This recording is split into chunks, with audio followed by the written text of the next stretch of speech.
Hey Sagittarius, how's it going? My name's Alex. I think the Oracle and I might have something interesting for you today. Before I turn on the camera, I was meditating on your energy, and I just got a simple pendulum swinging through my head from left to right, nonstop. It was like swinging through my brain.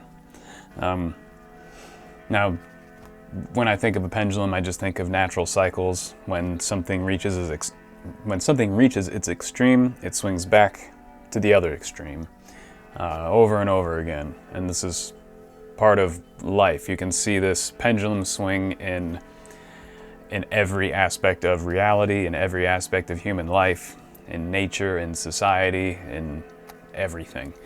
And there might be something about bringing your hemispheres of your brain together, using both the left brain and right brain, going back and forth between the two for some situation where you gotta use analysis and logic and for something, and then you gotta switch over to like more pattern recognition and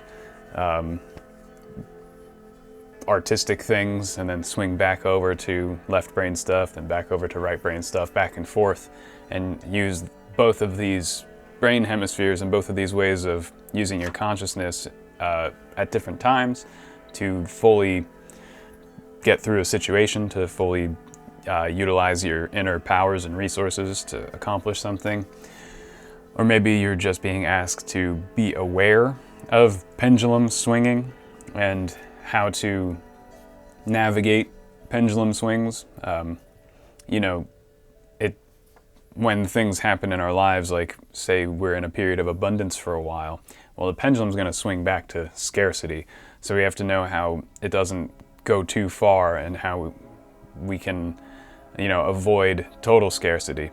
And then when we're in scarcity for a long time, we know that it'll eventually swing toward abundance. Or like if we're in greater society, when things are politically left-leaning for too long, they swing all the way and go right-leaning, and then they swing to left, and then they swing to the right, and we have these political swings that go on for decades and decades, or centuries even. And a wise person avoids these swings. A wise person sees them and doesn't get wrapped up in them, because a lot of pendulum swings that occur in society are avoidable. They only really affect people who allow themselves to be affected by them. People who are not fully self-aware will get affected by pendulum swings, whether they're just in their own individual lives or in society at large, or even in nature. We can hang out outside and enjoy the summer all summer long, and then the winter comes, and like, did you prepare for the winter, or do you not have any firewood and now you're gonna die because you were stupid and don't know how to live on planet Earth, like that sort of thing, So we always have to understand that these things change and they swing back. And then when you're suffering in the cold in the winter and with fewer luxuries and less food, you know that the spring will come eventually. And so that hope can keep you going. But people who are prepared, or who have knowledge of the cycles and knowledge of the pendulum swing, stay a lot more centered, and are a lot less affected by the cycles and the pendulum swings. And when it does swing, it's just like observed. It doesn't affect us deeply. It doesn't shift us from our emotional center or our psychological equilibrium. We just observe it happening as a fact of life, and it doesn't really bother us that much. But maybe this symbol has some other significance for you. Pendulum swinging through the brain. I don't know. But then I pulled an I Ching hexagram for you, and I got hexagram 51, Jin, for taking action, with a changing line, that fourth line there. So taking action changes to turning back. And here we have an image of thunder over thunder. It's one of the doubled hexagrams, where an element is doubled on top of itself. And so thunder on top of thunder is just like a lot of energy. There's whatever situation you're in, there's a whole lot of energy to it. Maybe you have that energy within yourself, or maybe it's just a very energetic situation. It also indicates some big shock that happened, like a quake, and everybody noticed. The big thunder strike, maybe an earthquake, think in terms of those types of symbolisms. And everyone kind of is afraid for a moment, like, oh my God, what was that? And then they realize, oh, it was just a big thunderstrike, or it was just like an earthquake, and then they go back to their normal business. But a wise person, the sage in this example, would try to understand the nature of that quake and why it happened, and would be wary while everyone else just forgets about it and goes back to their daily lives. The sage notices there could be something wrong from this. There could be a reason this happened. There could be a problem, a greater problem somewhere, and there could be an even bigger quake coming down the road. There could be an even bigger problem that this is just a symptom of, and we should proceed carefully, and we should, it's like this sign kind of has that feeling of the good kind of fear, the sort of fear that keeps us alive, the sort of fear that is the root of our survival instincts, the sort of fear of breaking a code of honor, perhaps. So like, we look at ourselves and examine our faults and correct our faults so that we abide by our true inner nature, by our own code of ethics or code of conduct, a code of honor, or a spiritual discipline or something like that, where we're afraid of breaking our discipline or our code. And so we have to seriously examine ourselves, be very self-aware, and be very careful about the actions we take, especially if you have a tremendous amount of power that can affect a lot of people around you. You have to be very careful at this time of how your actions affect others, and you don't want to unnecessarily disrupt people's lives or disturb people unnecessarily. But there is something that you have to do. This is the hexagram of taking action. There's a situation that needs you to do something about it. There's a problem that needs to be solved maybe, or there's an activity that needs to be carried forward, a project that needs to be carried forward, and the onus is on you at this time to do something about it. However, this changing line at the fourth place is pretty rough. This is like an image of being stuck in the mud. This is like, even if you had success, it's uncertain whether you can keep that success, or maybe you don't know what to do with success if you get it. Maybe you're about to become successful in this endeavor, and you might not know how to handle this success. So you have to pay very close attention to timing your actions properly, taking proper opportunities as they arise, and not being rash, not rushing anything, not taking any brash actions or ill-considered actions, but to really pay attention to the good opportunities and time your activities properly, because really success is not guaranteed at this point. It's a difficult situation to be in. So paying attention to how your actions affect others, having a good reputation, being honest, examining your faults and correcting them will give you the best chance of success. But even then, there might be extenuating circumstances, like the road is muddy and your horses and cart are just going to get stuck, and there's really nothing you can do about something like that. I'm not saying that will happen, but with this changing line is that there's a feeling that that could happen. It's just the feeling that success is not guaranteed, or if you do find the proper opportunity and the proper timing to act in the proper way, even then it's going to be a slog. It's going to be an uphill climb. So you just got to conserve your energy, take your time, focus more on yourself, and essentially just like making sure you're sticking to your code of honor, your code of conduct, whatever that is at this time. Sticking to your characteristics, your spiritual discipline, let's say, your code of honor is more important than achieving the success in this regard. Because success might not be guaranteed, but what is guaranteed is how you handle the situation. You know, you're going to handle the situation in some way, whether you succeed or fail. The way you handled it is what people are going to notice, and it's what you're going to remember. What you remember about this episode in your life is going to be far more important than what other people remember or whether or not you gain the success. How you handled this situation is either going to let you feel proud of yourself in the future, or you're going to be a little disappointed in yourself in the future if you handled it poorly. It's not an easy situation to be in, Sagittarius.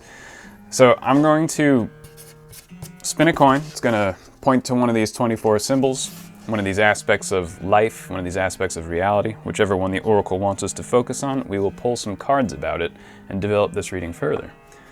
So oracle, what does Sagittarius need to know?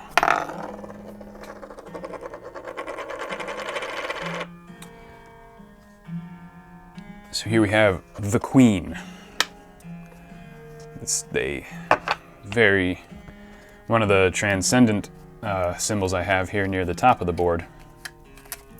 And, you know, the divine feminine is essentially what this is. This can encompass a great deal of things. It's associated with sphere 3 on the Tree of Life, on the Kabbalah, the sphere called Bina, or understanding. It's associated with the planet of Saturn, also with the planet of Venus. It's associated with motherhood. Oh, that's another thing about this I Ching symbol here. This thunder on top of thunder indicates that someone might be pregnant with their first child, with their firstborn, and it's probably a boy. So if that's something in your life that you need to look out for, check it out. When this hexagram shows up, occasionally it means someone's about to have their first boy. But yeah, so the queen of reality, right? The divine feminine, the queen of the world, the queen of the night, if you're into that Egyptian stuff. Nuit, it's very much associated with Nuit. What does Sagittarius need to know? We've got taking action. We've got the queen, the divine feminine. Let's see here. We've got the Six of Swords. And in this case, this deck sometimes has little words here that say earned success. So we have this moving on to calmer waters, right? So the situation may be difficult and you may have this stuck in the mud and you might not know how to deal with the success that you're about to have or that you've already achieved. But it's gonna be smoothed out anyway, somehow. I guess the queen of reality has your back, the mother of reality. You know, the Taoist sages say the wise man knows when to take sustenance from his mother. In this case, what that would mean, if you study the Tao Te Ching, what that would mean here is that you're in this difficult situation, and it's difficult because there could be things that are out of your control that you can't really do anything about. That success or failure in this endeavor is not really up to your efforts. You could put 100% of your efforts in and you might succeed or you might not. And that might be frustrating you. But as long as you do put 100% of your efforts in, you will earn success, whether it's the actual success of this actual project or endeavor or situation, or if it's just that spiritual success of you put forth 100% of your effort, you realize it, your spirit realizes it, God realizes it, the divine feminine realizes it, and your reward may be a spiritual reward. You may be rewarded with a sense of peace of mind, a sense of serenity and tranquility that, well, I did my best. And that will bring you the solace and peace that you're looking for, even if you fail. Or if it's the other situation where you will succeed, but you don't know what to do with this success, in moments of tranquility and calmness, perhaps in meditation, or perhaps during relaxing, nice moments, this is when you will gain insight on how to handle this success that you've earned. And you will know what to do with it, and it'll work out. So having a quiet mind and a calm heart, calming your emotions and clearing your mind will let you see clearly of what the next steps should be. And it will let you see clearly your own inner nature and how to proceed forward with this endeavor, with the success that you've earned. I'm going to pull another card for you. What does Sagittarius need to know? The Queen, the Six of Swords, earned success, as it's called.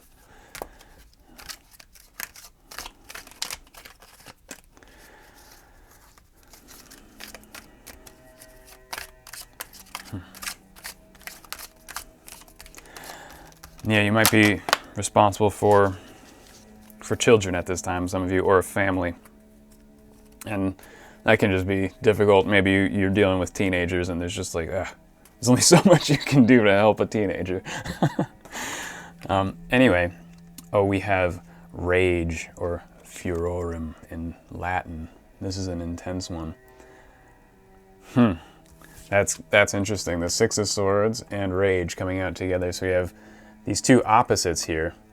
And another thing with this thunder is this I Ching hexagram is that it also represents the interaction between yin and yang, and how yin and yang create the thunder, right? When hot air and cold air, hot being yang and cold being yin, when hot and cold mix together, it creates thunder. It creates these atmospheric shock waves, especially also when humid and dry collide in the air. It can create thunder or a type of storm or lightning. So when you get hot and dry meeting cold and humid, you get a thunderstorm. And here we just have an image of calm waters and raging fire. The swords are also a dry and airy element. So here we have sort of cold and dry and wet at the same time, meaning like dry and hot. And there just might be some serious inner turmoil here. You might be having like these two conflicting parts of yourself that are hot and cold, that are on and off, that sometimes, some days you're like a perfect tranquil little yogi, and then other days, you know, you're having mood swings or something. But here, so the queen of this divination system is also associated with the heart and the feeling center, the emotional center. If you become self-aware and look at the faults particularly within your heart center, or the issues there, I think that'll be a key here. So I think emotional control is a huge part of gaining the clarity of mind to figure out how to deal with the situation at hand, because it could be an anger issue that might be keeping you stuck in the mud, or a temptation to use your rage to get out of this situation, to get out of this stuck in the mud feeling.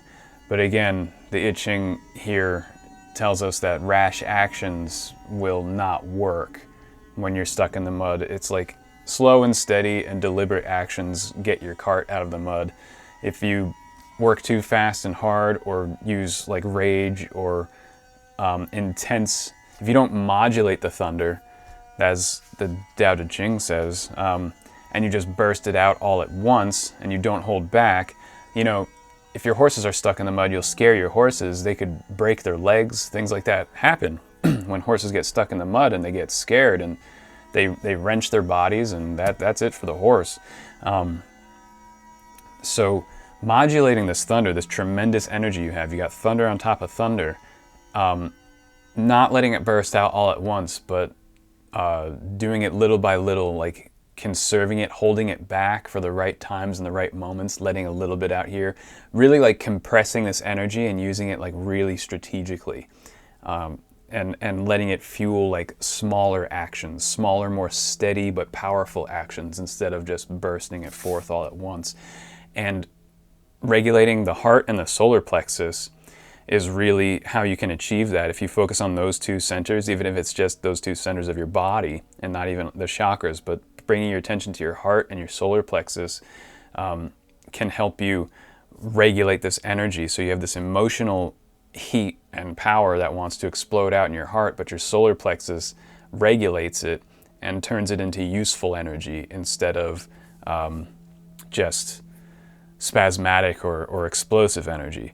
So imagine the difference between just lighting some coal and oil on fire versus putting that coal and oil inside of a special furnace machine that you carefully tuned to contain that heat, that explosion, and do something very, very useful with it. You got to be the furnace. You have to use this fuel very, very appropriately, in a very controlled way. Also, this is a chimera here, so it's got a lion head, a goat head, some snake tails. Those are poisonous snakes, vipers, I believe, and wings, eagle's wings. So maybe there's some Leo, some Aries, some Scorpio stuff going on in your life. So when we have a chimera symbol and we have this Leo, Aries, Scorpio energy combining, it's volatile. It's like hot, poisonous, angry, volatile stuff, and it can be very, very useful when guided properly, or it can be very, very destructive if left to its own devices. So I'm going to pull one last token for you, Sagittarius. Round out this reading. What does Sagittarius need to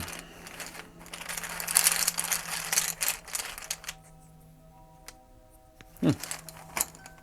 Okay, so here we have the ship and the symbol for sulfur. So here we have forward movement powered by spirit. Sulfur is the alchemical symbol for like the animated aspects of our spirit, the very strong parts of our, like the spirit, that which animates material and makes it alive. And so there is forward movement here. If you're feeling stuck in the mud, it's just because you are being slowed down but not stopped. So if you feel like you're being stopped, try and find out why you feel that way and determine whether or not it's actually true, because I suspect it's not true. I think you just were slowed down.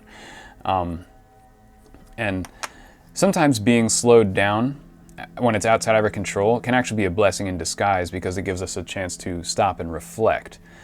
But what I'm getting here is that, like, in combination with the Queen and the Six of Swords, is like things are happening faster in the spiritual world and in your mind than in the physical world. And the physical world is just kind of being dragged behind your mental world and your spiritual world. And it's only a matter of time before it catches up. And it will catch up, because they're interconnected. There's nothing you can do about that. Your physical world will catch up with the spiritual world eventually. So here, this is just saying, like, don't lose heart. Like, you are still moving forward. If the feeling of stuckness is what's causing the rage to come out and you wanting to make a rash action or a super explosive action, this is the Queen saying, like, no, I got you. Like, you're being taken care of in the spiritual world. Your sense of tranquility is more important. You keep that sense of tranquility. Your horses will eventually get your wagon out of that mud, and you'll get back onto the dry road and moving forward soon enough. Like, right now, just look at yourself. This is a time for self-awareness as you slowly move forward. Yeah, there's not much to worry about. Like the fear and the anger that you might be feeling about the situation, the disappointment, it might be a little bit unfounded, which is a good thing. When we realize that our fear and anger is unfounded and that the situation is actually better than we imagined, this is a good thing. So just keep on keeping on, kind of a thing. And remember, reflect on how your actions affect those around you and modulate that thunder. Use it in a controlled manner. So Sagittarius, I think that's all the Oracle and I have for you today. Thank you so much for stopping by. I always appreciate hanging out with you. I wish you all the best, and I'll see you next time.